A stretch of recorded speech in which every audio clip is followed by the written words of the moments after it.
ರಾಹುಲ್ ಗಾಂಧಿ ರಹಸ್ಯ ಬಯಲಾಗೋ ಸಮಯ ಬಂತ. ನಿನ್ನೆ ಅಲಹಾಬಾದ್ ಹೈಕೋರ್ಟ್ನ ಲಕ್ನೋ ಬೆಂಚ್ ಈ ಸಂಬಂಧ ಕೇಂದ್ರ ಸರ್ಕಾರದಿಂದ ದಾಖಲೆಗಳೆಲ್ಲವನ್ನೂ ತರಿಸಿಕೊಂಡು ನೋಡಿದೆ. ಅರ್ಜಿದಾರ ವಿಘ್ನೇಶ್ ಶಿಶಿರ್ ಅವರಿಗೆ ಒಂದು ಅವಕಾಶವನ್ನು ಕೊಡ್ತು. ನೀವೇನೋ ಈ ಕೇಸನ್ನು ಹಾಕಿದ್ದೀರಿ, ಈ ಕೇಸ್ನಲ್ಲಿ ಇನ್ನು ಮುಂದೆ ಕೇಂದ್ರ ಸರ್ಕಾರವನ್ನು ಪಾರ್ಟಿ ಮಾಡಬಹುದು. ಇಲ್ಲಿಯವರೆಗೆ ರಾಹುಲ್ ಗಾಂಧಿ ಈ ಬಗ್ಗೆ ಒಂದು ಅಕ್ಷರವನ್ನು ಬಾಯ್ಬಿಟ್ಟಿಲ್ಲ. ಭಾರತೀಯ ನ್ಯಾಯ ಸಂಹಿತೆ 2023, ಸರ್ಕಾರಿ ಗೌಪ್ಯತಾ ಪಾಲನಾ ಕಾಯ್ದೆ, ಜೊತೆಗೆ ಫಾರಿನರ್ಸ್ ಆ್ಯಕ್ಟ್ ಮತ್ತು ಪಾಸ್ಪೋರ್ಟ್ ಕಾಯ್ದೆ, ಈ ಎಲ್ಲ ಕಾಯ್ದೆಗಳ ಉಲ್ಲಂಘನೆಯನ್ನು ರಾಹುಲ್ ಗಾಂಧಿಯವರು ಸ್ಪಷ್ಟವಾಗಿ ಮಾಡಿದ್ದಾರೆ. ಹಾಗಾದರೆ ರಹಸ್ಯ ಬಯಲಾಗೋ ಸಮಯ ಬಂತು ಅಂತ ನಾನು ಯಾಕೆ ಹೇಳಿದೆ? ಸ್ನೇಹಿತರೆ ನಮಸ್ಕಾರ, ಹೊಸದಿಗಂತ ಡಿಜಿಟಲ್ ಚಾನಲ್ಗೆ ಸ್ವಾಗತ. ರಾಹುಲ್ ಗಾಂಧಿ ರಹಸ್ಯ ಬಯಲಾಗೋ ಸಮಯ ಬಂತಾ? ಈ ಪ್ರಶ್ನೆ ಈಗ ಉದ್ಭವ ಆಗಿದೆ. ನಿನ್ನೆ ಅಲಹಾಬಾದ್ ಹೈಕೋರ್ಟ್ನ ಲಕ್ನೋ ಬೆಂಚ್ ಈ ಸಂಬಂಧ ಕೇಂದ್ರ ಸರ್ಕಾರದಿಂದ ದಾಖಲೆಗಳೆಲ್ಲವನ್ನೂ ತರಿಸಿಕೊಂಡು ನೋಡಿದೆ. ಹಾಗಾಗಿ ಕೇಂದ್ರ ಸರ್ಕಾರವನ್ನು ಸಹ ಈ ಕೇಸ್ನಲ್ಲಿ ಪಾರ್ಟಿ ಮಾಡೋದಕ್ಕೆ ಅಲಹಾಬಾದ್ ಹೈಕೋರ್ಟ್ ಈಗ ಪರ್ಮಿಷನನ್ನು ಕೊಟ್ಟುಬಿಟ್ಟಿದೆ. ಅದಕ್ಕೂ ರಾಹುಲ್ ರಹಸ್ಯ ಬಯಲು ಆಗುವಂತಹ ಸಮಯ ಬಂತಾ ಅಂತ ಹೇಳಿದ್ದಕ್ಕೂ ಏನು ಸಂಬಂಧ? ನಾನು ಡೀಟೇಲ್ ಆಗಿ ಹೇಳ್ತೇನೆ. ವಿಘ್ನೇಶ್ ಶಿಶಿರ್ ಕರ್ನಾಟಕದ BJP ಕಾರ್ಯಕರ್ತ ಈ ಸಂಬಂಧ ಕೋರ್ಟ್ ಕಟಕಟೆಯನ್ನು ಏರಿರೋದು ನಿಮಗೆಲ್ಲ ಗೊತ್ತೇ ಇದೆ. ಅಲಹಾಬಾದ್ ಹೈಕೋರ್ಟ್ನಲ್ಲಿ ಈ ವಿಚಾರಣೆ ನಡೆದಿತ್ತು. ಸೊ ಈ ಸಂಬಂಧ ಕೇಂದ್ರದ ಗೃಹ ಇಲಾಖೆ ಮತ್ತು ಪೌರತ್ವ ನಿರ್ವಹಣಾ ಇಲಾಖೆ ಇವೆರಡೂ ಸಹ ಬ್ರಿಟಿಷ್ ಸರ್ಕಾರದೊಂದಿಗೆ ನಡೆಸಿದಂತಹ ಪತ್ರ ವ್ಯವಹಾರಗಳು, ಆ ಸಂಬಂಧ ಬ್ರಿಟಿಷ್ ಸರ್ಕಾರದಿಂದ ಪಡೆದುಕೊಂಡಂತಹ ದಾಖಲಾತಿಗಳು ಎಲ್ಲವನ್ನೂ ಕೋರ್ಟ್ಗೆ ಸಬ್ಮಿಟ್ ಮಾಡಿ ಅಂತ ಕಳೆದ ವಿಚಾರಣೆ ಸಂದರ್ಭದಲ್ಲಿ ಅಲಹಾಬಾದ್ ಹೈಕೋರ್ಟಿನ ಜಸ್ಟಿಸ್ ರಾಜೀವ್ ಸಿಂಗ್ ನೇತೃತ್ವದ ಪೀಠ ಆದೇಶ ಮಾಡಿತ್ತು. ಅದರ ಆದೇಶದಂತೆ ನಿನ್ನೆ ಅಂದರೆ ಯುಗಾದಿ ಹಬ್ಬದ ದಿನ ಕೇಂದ್ರ ಸರ್ಕಾರದ ಪರವಾಗಿ assistant solicitor general SB Pandey ಅವರು ಹಾಜರಾದರು. ಅವ್ರ ಜೊತೆ ಇಬ್ಬರು ಅಧಿಕಾರಿಗಳು ಬಂದಿದ್ದರು. ಸಾಕಷ್ಟು ಕಡತಗಳನ್ನು ಅವ್ರ ಜೊತೆಲಿ ಇಟ್ಕೊಂಡಿದ್ರು. ಅದನ್ನು ಕೋರ್ಟ್ಗೆ ಸಬ್ಮಿಟ್ ಮಾಡಬೇಕಾಗಿತ್ತು. ಸಬ್ಮಿಟ್ ಮಾಡಿ ಅಂತ ಹೇಳಿದ್ರು ಜಡ್ಜ್.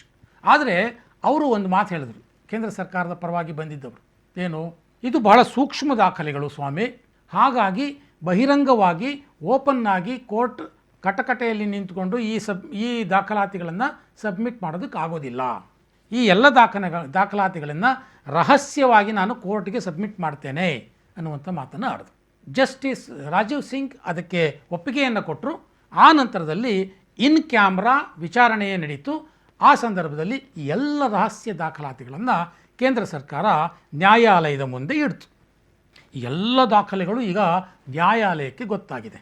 ಇದನ್ನು ನೋಡಿದಂತಹ ಅಲಹಾಬಾದ್ ನ್ಯಾಯಾಲಯ ಅರ್ಜಿದಾರ ವಿಘ್ನೇಶ್ ಶಿಶಿರ್ ಅವರಿಗೆ ಒಂದು ಅವಕಾಶವನ್ನು ಕೊಡ್ತು. ನೀವೇನೋ ಈ ಕೇಸನ್ನು ಹಾಕಿದ್ದೀರಿ, ಈ ಕೇಸ್ನಲ್ಲಿ ಇನ್ನು ಮುಂದೆ ಕೇಂದ್ರ ಸರ್ಕಾರವನ್ನು ಪಾರ್ಟಿ ಮಾಡ್ಬೋದು, ಅದಕ್ಕೆ ನಿಮಗೆ ಅವಕಾಶ ಕೊಟ್ಟಿದೆ ಹೈಕೋರ್ಟು ಅನ್ನುವಂಥ ಮಾತನ್ನು ಹೇಳಿ ಏಪ್ರಿಲ್ 6ಕ್ಕೆ ವಿಚಾರಣೆಯನ್ನು ಮುಂದೂಡ್ತು. ಇದು ಇಷ್ಟು ಯುಗಾದಿ ಹಬ್ಬದ ದಿನ ನಡೆದಂಥ ಸಂಗತಿ. ಹಾಗಾದರೆ ರಹಸ್ಯ ಬಯಲಾಗೋ ಸಮಯ ಬಂತು ಅಂತ ನಾನು ಯಾಕೆ ಹೇಳಿದೆ? ಇಲ್ಲಿಯವರೆಗೆ ಇಡೀ ದೇಶದಲ್ಲಿ ಈ ಬಗ್ಗೆ ಚರ್ಚೆ ಆಗ್ತಾ ಇದೆ. ರಾಹುಲ್ ಗಾಂಧಿ ಬ್ರಿಟಿಷ್ ಪೌರತ್ವವನ್ನು ಹೊಂದಿದ್ದರು ಅನ್ನುವಂಥ ವಿಚಾರ. ಆದರೆ ಇಲ್ಲಿಯವರೆಗೆ ರಾಹುಲ್ ಗಾಂಧಿ ಈ ಬಗ್ಗೆ ಒಂದು ಅಕ್ಷರವನ್ನು ಬಾಯ್ಬಿಟ್ಟಿಲ್ಲ. ಇಲ್ಲಿಯವರೆಗೆ ಸಂಪೂರ್ಣ ಮೌನ ವಹಿಸಿದ್ದಾರೆ. ಹೌದು ಅಂತಲೂ ಹೇಳಿಲ್ಲ, ಇಲ್ಲ ಅಂತಲೂ ಹೇಳಿಲ್ಲ, ಈ ಆರೋಪ ಸುಳ್ಳು ಅಂತಲೂ ಹೇಳಿಲ್ಲ, ಹೌದು ಇತ್ತು ಆಮೇಲೆ ಅದನ್ನು ನಾನು ಸರೆಂಡರ್ ಮಾಡಿದೆ ಅಂತಲೂ ಹೇಳಲಿಲ್ಲ, ಏನೂ ಹೇಳಲಿಲ್ಲ. ಹಾಗಾಗಿ ಇದು ಈಗ ಅಧಿಕೃತವಾಗಿ ಕೋರ್ಟ್ ಮೆಟ್ಟಿಲೇರಿರೋದ್ರಿಂದ ಮತ್ತು ಎಲ್ಲ ದಾಖಲಾತಿಗಳು ಈಗ ಕೋರ್ಟ್ನಲ್ಲಿ ಇರೋದರಿಂದ ಮುಂದಿನ ವಿಚಾರಣೆಯ ಸಂದರ್ಭದಿಂದ ಮುಂದಕ್ಕೆ ರಾಹುಲ್ ಗಾಂಧಿಯವರಾಗಿರ್ಬೋದು, ಅವರ ಪರವಾದ ವಕೀಲರಾಗಿರ್ಬೋದು, ಈ ಸಂಬಂಧ ಬಾಯಿ ಬಿಡಲೇಬೇಕಾದ ಅನಿವಾರ್ಯತೆ ಈಗ ಸೃಷ್ಟಿಯಾಗಿದೆ. ವಿಘ್ನೇಶ್ ಶಿಶಿರ್ ಅವರು ಏನು ವಾದಿಸಿದ್ರು ಅವರ ಅರ್ಜಿಯಲ್ಲಿ ನಿಮಗೆಲ್ಲ ಗೊತ್ತೇ ಇದೆ. ಇನ್ನೊಂದ್ಸಲಿ ಸಣ್ಣದಾಗಿ ರಿಕಾಲ್ ಮಾಡೋದಾದರೆ, ರಾಹುಲ್ ಗಾಂಧಿಯವರು ಬ್ರಿಟಿಷ್ ಪೌರತ್ವವನ್ನು ಹೊಂದಿದ್ರು. ಅದನ್ನು ಮುಚ್ಚಿಟ್ಟು ಅವರು ಭಾರತದಲ್ಲಿ ಚುನಾವಣೆಗೆ ಸ್ಪರ್ಧಿಸಿದರು.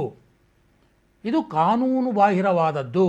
ಈ ಸಂಬಂಧ ರಾಹುಲ್ ಗಾಂಧಿಯವರ ವಿರುದ್ಧ ಕೇಸು ದಾಖಲಾಗಬೇಕು, FIR ದಾಖಲಿಸಬೇಕು, ಕೋರ್ಟ್ನಲ್ಲಿ ವಿಚಾರಣೆ ನಡೆಸಬೇಕು ಅನ್ನುವಂಥದ್ದು ವಿಘ್ನೇಶ್ ಶಿಶಿರ್ ಅವರ ವಾದವಾಗಿತ್ತು. ಈ ಸಂಬಂಧ ಲಕ್ನೋದ MLA MP ಕೋರ್ಟ್ ಕೂಡ ವಿಚಾರಣೆ ನಡೆಸಿತು.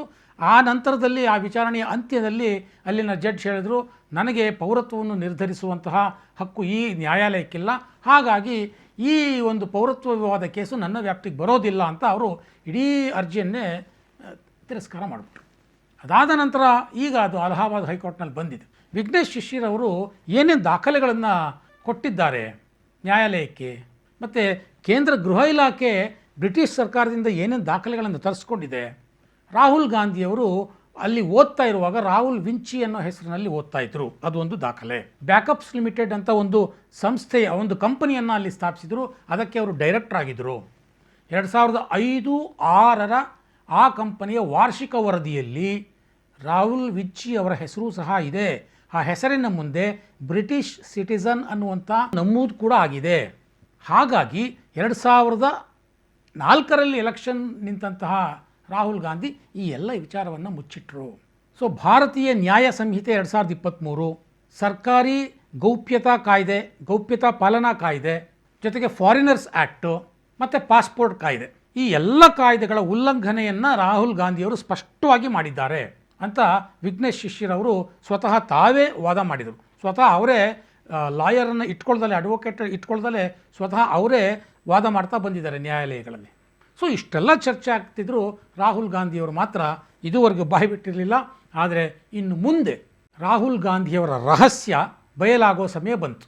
ಒಂದು ವೇಳೆ ಅದು ನಿಜ ಆಗಿದ್ದರೆ ನಿಜ ಅನ್ನೋದು ಬಯಲಾಗುತ್ತೆ, ಅಥವಾ ಅದು ಸುಳ್ಳಾಗಿದ್ದರೆ ಸುಳ್ಳು ಅನ್ನೋದು ಬಯಲಾಗುತ್ತೆ. ಒಟ್ಟಿನಲ್ಲಿ ರಾಹುಲ್ ಗಾಂಧಿ ಪೌರತ್ವದ ವಿಚಾರದಲ್ಲಿ ದೇಶದ ಜನತೆಗೆ ಸತ್ಯ ತಿಳಿಯುವಂತಹ ಕಾಲ ಈಗ ಸನ್ನಿಹಿತವಾಗಿದೆ.